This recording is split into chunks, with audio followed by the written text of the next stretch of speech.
प्रधानमंत्री नरेंद्र मोदी ने तमिलनाडु को 20,000 करोड़ रुपए से अधिक की कई विकास परियोजनाओं की दी सौगात। कहा, विकसित भारत बनाने के हैं आने वाले 25 साल। राज्य में राजनीतिक पारा गरमाया। प्रदेश कांग्रेस प्रभारी पहुंचे रांची। गठबंधन दलों के विधायकों के साथ मुख्यमंत्री आवास में होगी बैठक।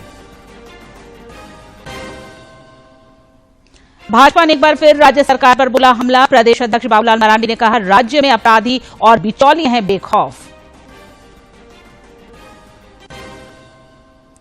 और एक भारत श्रेष्ठ भारत के तहत युवा संगम का आयोजन। एनआईटी कुरुक्षेत्र से आए विद्यार्थियों ने राजभवन में राज्यपाल से किया संवाद।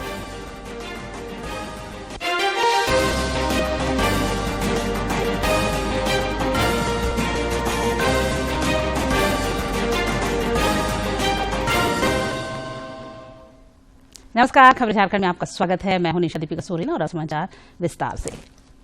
प्रधानमंत्री नरेंद्र मोदी ने आज तमिलनाडु के तिरुचिरापल्ली में 20,000 करोड़ रुपए से अधिक की कई विकास परियोजनाओं का लोकार्पण और शिलान्यास किया।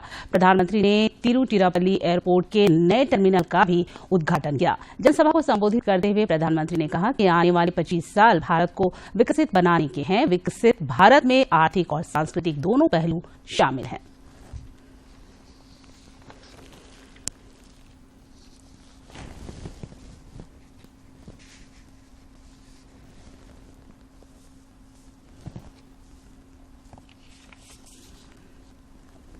आजादी का अमृत काल यानी आने वाले 25 साल भारत को डेवलप्ड नेशन बनाने के हैं। जब मैं विकसित भारत की बात करता हूं तो इसमें आर्थिक और सांस्कृतिक दोनों पहलू शामिल हैं। इसलिए मैं इसमें तमिलनाडु की विशेष भूमिका देखता हूं। तमिलनाडु भारत की समृद्धि और सांस्कृतिक परिविरासत का प्रतिबिंब है। तमिलनाडु के पास तमिल भाषा और ज्ञान का प्राचीन खजाना है। संत तिरुवल्लुवर से लेकर सुब्रमण्यम भारती तक अनेक संतों ज्ञानियों ने अद्भुत साहित्य की रचना की है। सीवी रमन से लेकर आज तक अनेकों अद्भुत साइंटिफिक और टेक्नोलॉजिकल ब्रेन इस मिट्टी ने पैदा किए हैं। इसलिए मैं जब भी तमिलनाडु आता हूं एक नई ऊर्जा से भर जाता हूं। गांधी विधायक सरफराज अहमद के इस्तीफा के साथ ही झारखंड की राजनीतिक सरगर्मी काफी तेज हो गई है। आज सुबह से ही मुख्यमंत्री आवास में अधिकारियों का आना जाना लगातार बना रहा। सबसे पहले महाधिवक्ता राजीव रंजन मुख्यमंत्री आवास पहुंचे। बाद में मुख्यमंत्री के सचिव विनय चौबे भी सीएम आवास पहुंचे। सूत्रों से मिली जानकारी के मुताबिक कई घंटों तक विभिन्न बिंदुओं पर चर्चा हुई।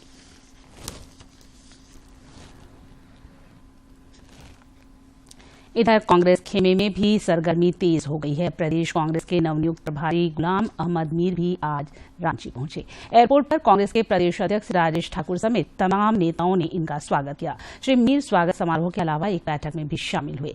कल कांग्रेस विधायक दल के साथ वे बैठक करेंगे, जिसमें ताजा राजनीतिक हालात पर चर्चा होने की संभावना है।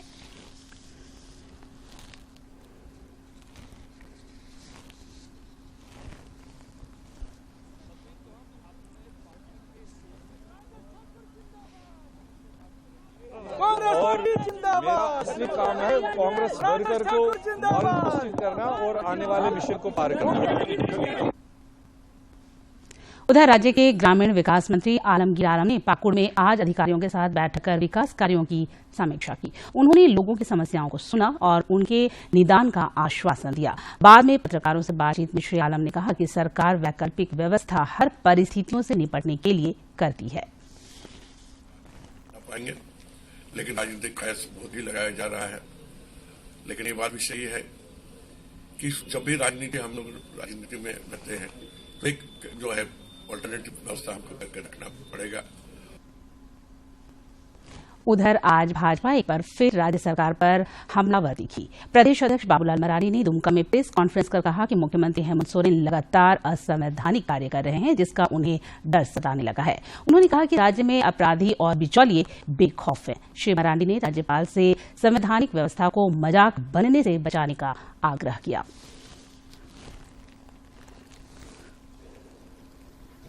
तो वैसे अपराधियों को उन जेलों से तो हटाना चाहिए था, शिफ्ट करना चाहिए था, बाहर भेज देना चाहिए था झारखंड से। चूंकि हेमंत सोरेन का उन सारे लोगों के साथ जो संबंध है और वास्तव में वही सारे लोग सत्ता का संचालन कर रहे थे, चाहे टिकट मैनेज करना हो, टेंडर मैनेज करना, अफसरों का ट्रांसफर पोस्टिंग करना हो। इधर आजसू पार्टी ने भी राज्य सरकार पर निशाना साधा है। पार्टी सुप्रीमो सुदेश महतो ने कहा कि वर्तमान राज्य सरकार जनता के दर्द से दूर है।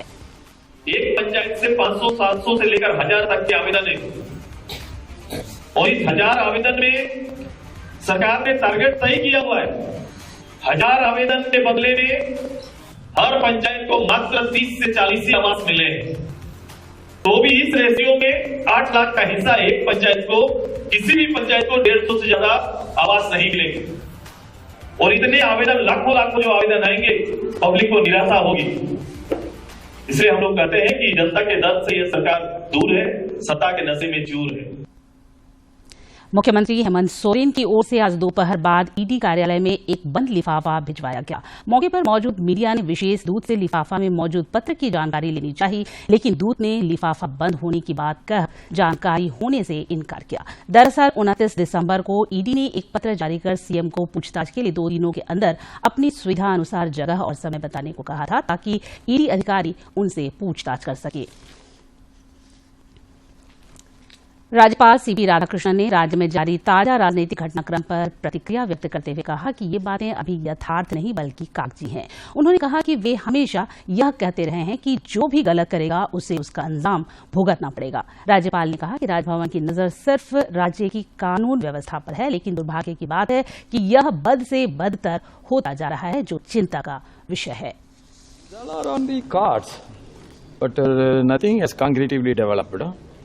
But I was repeatedly telling you one thing. Those who have done something wrong, they have to face the consequences. Is Rajbhavan keeping watch on all developments? Rajbhavan is keeping watch only on one thing, the law and order situation of the state. But unfortunately, it is getting deteriorated. That is painful. राज्य के ताजा राजनीतिक हालात पर और अधिक जानकारी दे रहे हैं हमारे समाचार संपादक। झारखंड का राजनीतिक पारा इन दिनों एक बार फिर से नव वर्ष के साथ ही गर्म हो गया है और जेएमएम के विधायक गांडेय से जो थे उन्होंने अपना इस्तीफा दे दिया है सरफराज अहमद ने, और उसके बाद विधानसभा अध्यक्ष ने उनके इस्तीफे को स्वीकार कर लिया है। और उसके बाद जो अटकलों का बाजार है वो झारखंड में काफ़ी तेज हो गया है कि मुख्यमंत्री हेमंत सोरेन को जो ईडी की ओर से इस बार आखिरी सम्मन मिला था उसकी तिथि भी खत्म हो गई है। उन्हें समय बताने को कहा गया था और कहां पर उन्हें जवाब देना है ये भी बताने को कहा गया था। और आज एक लिफाफे में, सील लिफाफे में ईडी ऑफिस में कागजात सीएमओ से दिया गया है। लेकिन अभी जो 5 तारीख का दिन है, क्योंकि इसमें कहा गया था कि 7 दिनों के अंदर आपको अपने बयान दर्ज कराने हैं, तो वो तिथि जो है वो 5 तारीख को खत्म हो रही है। इस लिहाज से कहा जा रहा है कि 5 तारीख का जो दिन है वो झारखंड के लिए काफ़ी अहम है। और इस बीच जो राजनीतिक गतिविधियां हैं वो भी काफ़ी तेज हो गई है। जो कांग्रेस ने अपने विधायकों की बैठक कल बुलाई है और उसके बाद जो महागठबंधन के विधायक हैं उनकी बैठक सीएम आवास में होगी। तो लगातार जो ये अटकलें चल रही हैं और लगातार बीजेपी की ओर से जो निशाना साधा जा रहा है और बीजेपी के सांसद निशिकांत दुबे की ओर से जो लगातार ट्वीट हो रहे हैं कि किस तरीके से जो है ये राजनीतिक घटनाक्रम बढ़ा है और हेमंत सोरेन पर जो गाज गिर सकती है उसको लेकर अटकलों का बाजार गर्म है। और जो राजनीतिक गतिविधियां और जो राजनीतिक पारा जिस तरीके से बढ़ा है उसको थोड़ा बल मिलता भी नजर आ रहा है। अपने सहयोगी राज मनोहरन के साथ मैं दिवाकर कुमार, दूरदर्शन समाचार, रांची।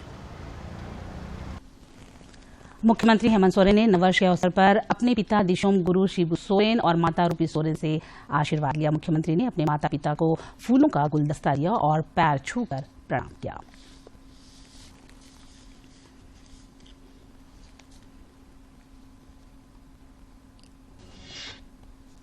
साहिबगंज में हुए अवैध खनन से जुड़े मामले में आरोपी दाऊ यादव के बेटे राहुल यादव ने पीएमएलए कोर्ट में सरेंडर कर दिया है। राहुल यादव ने झारखंड हाई कोर्ट के निर्देश पर सरेंडर किया है। उसे 5 जनवरी तक के लिए न्यायिक हिरासत में भेजा गया है। एक भारत श्रेष्ठ भारत कार्यक्रम के तहत आज राजभवन में युवा संगम का आयोजन किया गया। इस मौके पर एनआईटी कुरुक्षेत्र के विद्यार्थियों ने राज्यपाल सीपी राधाकृष्णन से शिष्टाचार भेंट की। इस दौरान राज्यपाल ने कहा कि प्रधानमंत्री नरेंद्र मोदी की पहल पर शुरू किए गए एक भारत श्रेष्ठ भारत कार्यक्रम से युवाओं को एक दूसरे से मिलने और एक दूसरे को समझने का अवसर मिल रहा है।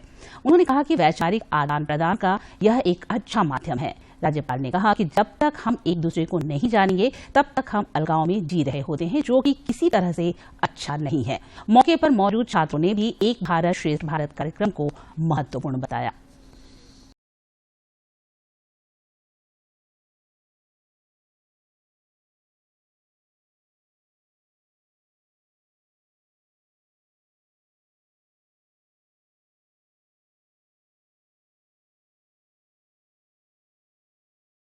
Shrestha Bharat program given by our Narendra Modi ji is a wonderful program that gives a lot of opportunity for our youngsters to exchange their views and know each other.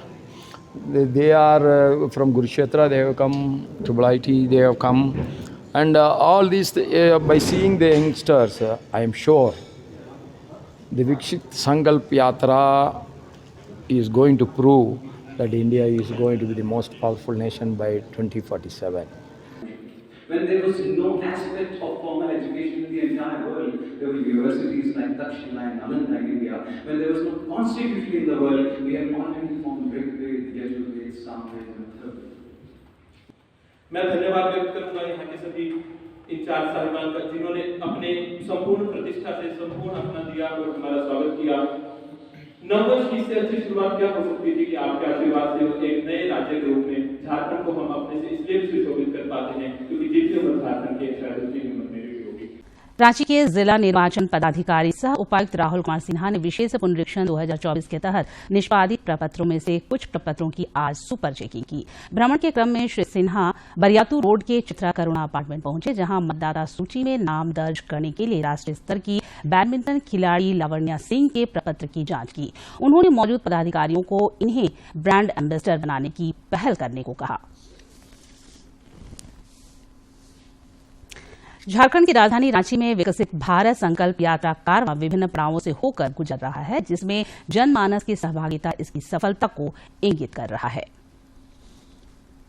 Bharat संकल्प यात्रा जब झारखंड की राजधानी रांची के अपर बाजार स्थित निगम धर्मशाला पहुंची तो विकसित और समृद्ध भारत का सपना संजोए लोगों ने दिल खोलकर उसका स्वागत और अभिनंदन किया। विकास जागरूकता रथ के माध्यम से लोगों ने प्रधानमंत्री नरेंद्र मोदी के संदेशों को सुना और केंद्र प्रायोजित योजनाओं से अवगत हुए।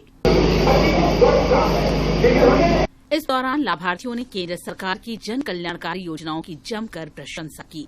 दुखनी देवी को भी उज्ज्वला योजना का लाभ मिला है, जिसकी खुशी उनकी मुस्कान से साफ झलक रही थी।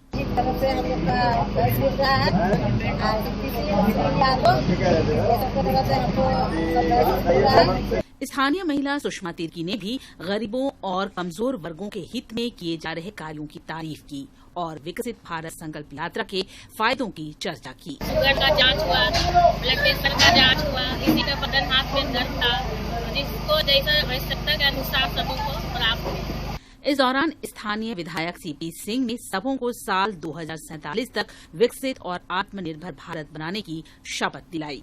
भारत की एकता को सुदृढ़ करेंगे और देश की रक्षा करने वाले का सम्मान करेंगे। विधायक सीपी सिंह और स्थानीय जनप्रतिनिधि सुनील कुमार यादव ने जोर देकर कहा कि केंद्र प्रायोजित योजनाओं से लोगों के जीवन स्तर में सुधार आया है तथा विकसित भारत संकल्प यात्रा समाज के अंतिम व्यक्ति तक विकास का लाभ पहुंचाने का माध्यम बन रही है। और इस बात के लिए लोगों को प्रेरित कर रहे हैं भारतीयों के गाँव की 100% पहुंच हो जाएगी। इसमें कोई संदेह नहीं कि जरूरतमंदों के लिए जहां केंद्र सरकार द्वारा संचालित कल्याणकारी योजनाएं किसी वरदान से कम नहीं है, वहीं विकसित भारत संकल्प यात्रा जनमानस को विकसित राष्ट्र के निर्माण में सहभागी बनने का अवसर प्रदान कर रही है। रांची से असीम की रिपोर्ट। विकसित भारत संकल्प यात्रा महिला सशक्तिकरण के भागीरथ अभियान को भी संबल प्रदान कर रहा है। धनबाद के सिजवा में महिलाओं ने विकसित भारत संकल्प यात्रा रथ से जुड़कर केंद्र प्रायोजित योजनाओं के बढ़ते जीवन में आए सुखद बदलाव की चर्चा की। यात्रा रथ का झारखंड के धनबाद अंतर्गत सिजवा में महिलाओं ने जोरदार स्वागत किया। स्थानीय महिला मोनी देवी ने आवास योजना और उज्ज्वला योजना जैसी योजनाओं के लिए प्रधानमंत्री का आभार जताया तथा केंद्र प्रायोजित जन कल्याणकारी योजनाओं को नारी सशक्तिकरण का आधार बताया।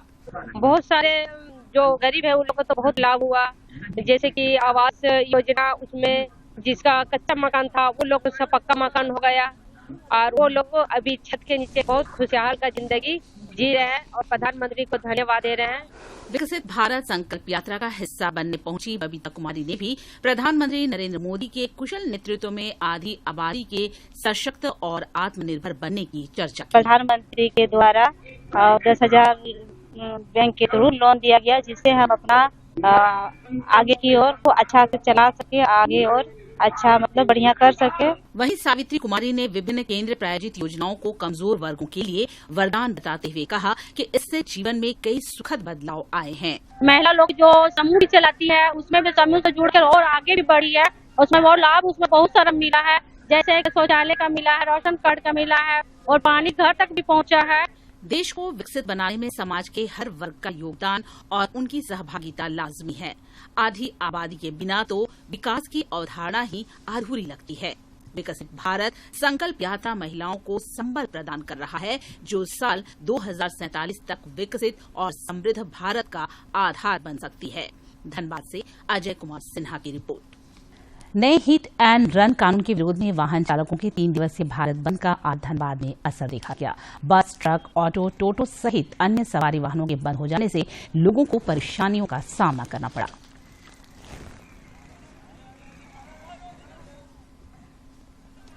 उधर सरायकेला खरसावां जिले के चौका चाईबासा मुख्य मार्ग पर टोल प्लाजा के समीप ट्रक ड्राइवरों ने इस कानून के विरोध में चक्का जाम किया।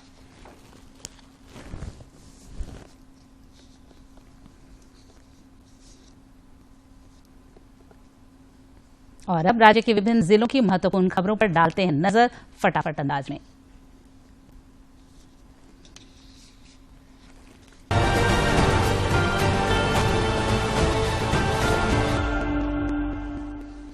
जमशेदपुर के कैनल क्लब के द्वारा जेआरडी टाटा स्पोर्ट्स कॉम्प्लेक्स के आर्चरी मैदान में 5 से 7 जनवरी तक डॉग शो का आयोजन होने जा रहा है।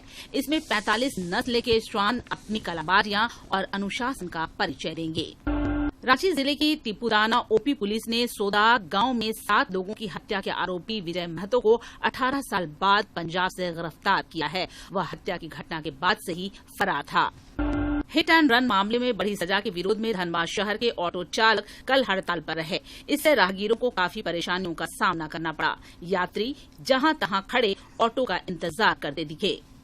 जमशेदपुर में भारतीय जनतंत्र मोर्चा बर्मा माइंस मंडल की ओर से स्टेशन रोड स्टार टॉकीज के समीप एक सभा का आयोजन हुआ। सभा में सैकड़ों की संख्या में स्थानीय लोगों ने विधायक सरयू राय के विचारों से प्रभावित होकर पार्टी का दामन थामा।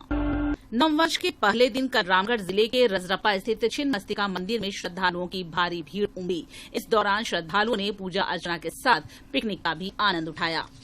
नए साल के पहले दिन हजारीबाग के विष्णुगढ़ स्थित जमुनिया डैम और कुनार डैम पर पिकनिक मनाने वालों की भीड़ दिखी। दोनों जगह नए साल का जश्न मना। दुर्घटना की आशंका को देखते हुए पिकनिक स्पॉटों और चौक चौराहों पर पुलिस बलों की तैनाती देखी गई। राजधानी रांची को जाम मुक्त बनाने के लिए 3 फ्लाईओवर बनाए जा रहे हैं।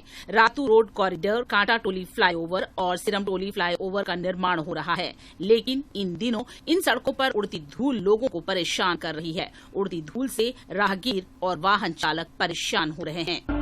पूर्वी सिंहभूम के जन वितरण प्रणाली के दुकानदार केंद्रीय कमेटी के आह्वान पर सोमवार से अनिश्चितकालीन हड़ताल पर चले गए। जिले के 1430 जन वितरण प्रणाली दुकानदारों ने हड़ताल का समर्थन किया है।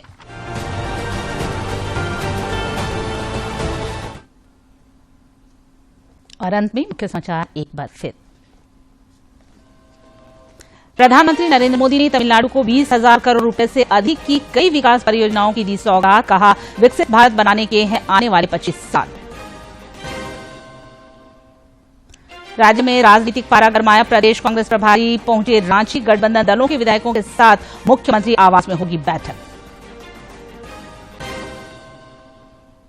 भाजपा ने एक बार फिर राज्य सरकार पर बोला हमला। प्रदेश अध्यक्ष बाबूलाल मरांडी ने कहा, राज्य में अपराधी और बिचौलिए हैं बेखौफ। और एक भारत श्रेष्ठ भारत के तहत युवा संगम का आयोजन। एनआईटी कुरुक्षेत्र से आए विद्यार्थियों ने राजभवन में राज्यपाल से किया संवाद।